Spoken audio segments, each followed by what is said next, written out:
Stage 19 of La Vuelta and the sprinters are back. It's been over a week since the fast men last faced off, and they've done a lot of climbing in the meantime. After 3 exhausting weeks, there could be surprises in store today. Stage 19. I think also Egan can do the sprint today.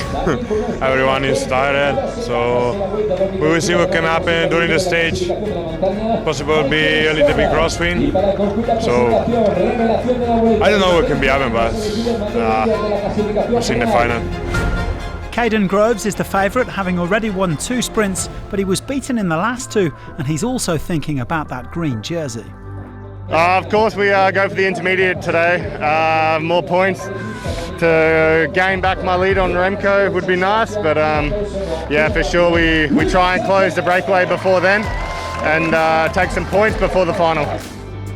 Jeffrey Soup is living proof that the bookies don't always get it right. The Frenchman stunned the more favoured sprinters on stage 7. On va essayer peut-être d'inverser un petit peu les rôles là avec Driss. Il est bien en forme sur cette fin de Vuelta. On va voir comment ça se passe pendant la journée, mais peut-être que je ferai le lead-out aujourd'hui pour lui.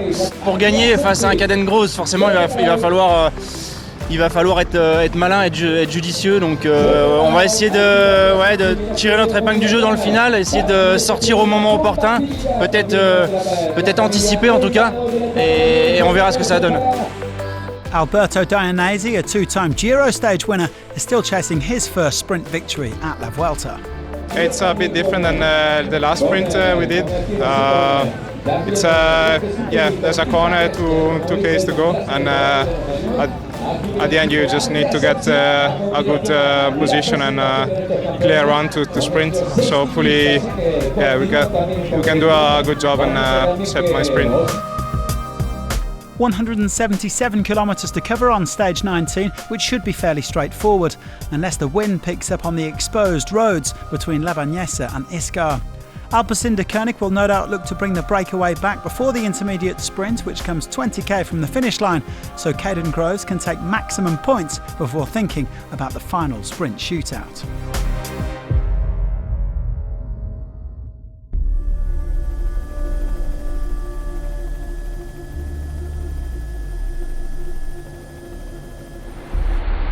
Only 4 riders got into the breakaway, including 3 Frenchmen. Paul Lepera of AG2R Citroën, Mathis Lebert from Arkea Samsic and Clement Davy from Groupama FDJ. They were joined by the Czech all-rounder Michael Schlegel of Caja Rural. However, they would have had no illusions about their chances, with the gap never exceeding 2 minutes.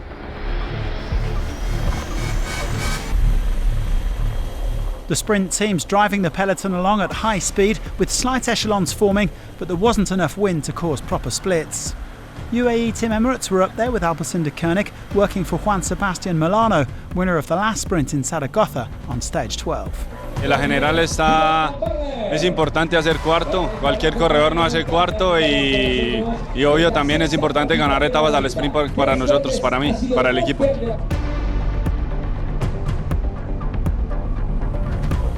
The average speed remained high. It was over 46 kilometres an hour for the first 2 hours of racing. And yet it was still turning into a relatively easy day for the GC riders, who had a chance to catch their breath after some tough battles in the mountains. Heading into the final 50k, the gap to the breakaway was down to under a minute. The peloton closing on the remains of the break just before the intermediate sprint in Mojados, with Davy and Schlegel still plugging away.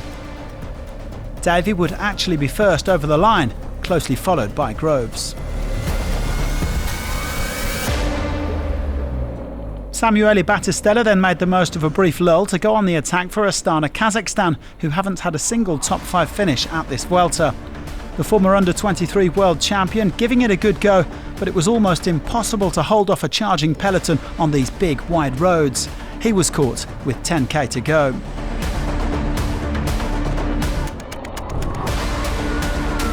Peloton, 2 kilometers à l'arrivée, 2Ks for the finish line for the bunch all together.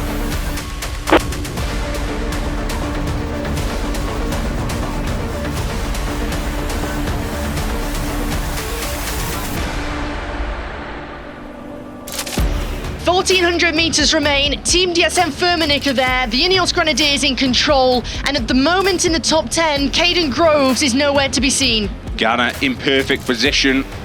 The move up the sea, you can see the effort they have to do on the left-hand side. And there's a big crash. And several riders, the touch of wheels, and there we go. It's Caden Groves who's caught up. Caden Groves, the leader in the points classification jersey, is caught up, and today it's not going to be for him. And now we see a huge change into the final, into Iskar. A final kilometre that has been disappointment, but here we start to see the sprint open up, and now we start to see the Ineos Grenadiers open up. On the front is Kim Hajduk, and he's got Filippo Ganna in the wheel. There's Marijn van den Berg, and Hugo Hofstetter is trying to get himself unboxed. Also coming through is Alberto Dainese, and the sprint starts to launch. Even Garcia Cortina is trying to challenge Ganna, but here comes Dainese. He's going to be close on the line. It's going to be a throw, and Dainese opens up the account, and he wins his first individual stage victory here in La Vuelta.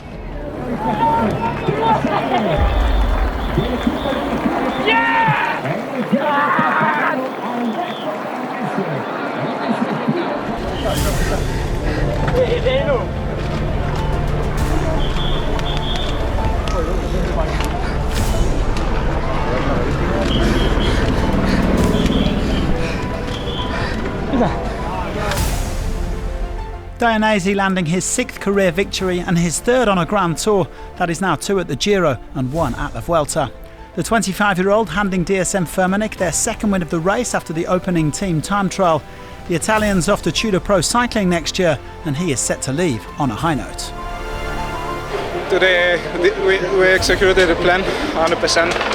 I think I was really lucky to lose a couple of guys in the crash, but till that point I was in a perfect position where I wanted to be, and it was a bit headwind, so I let Ghana and the other guys just go a bit early, and then I was waiting for my moment to go on the wind, and I'm super happy to finish a hard Vuelta in this way.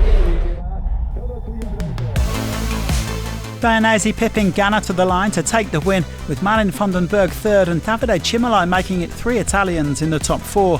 Milano could only manage 21st place, with Groves one of the last to roll in after his teammate Tobias Bayer's crash. Sepp Kuss came home safely in the bunch, and he moves 1 day closer to his first Grand Tour victory. The American still leads by 17 seconds. Groves didn't get the opportunity to go for another stage win, but he picked up 17 points at the intermediate sprint. That puts him 53 ahead of Remco Evenepoel in the fight for green. The fight for polka dots is already over. Evenepoel has wrapped up the mountains classification, barring any accidents. Similarly, Juan Ayuso is set to win the youth classification ahead of Kian Uterbrooks and Joao Almeida. Tomorrow's penultimate stage should be a spectacular one. It's a long, classic-style outing with no fewer than 10 climbs, which will settle the GC standings once and for all before Sunday's procession into Madrid.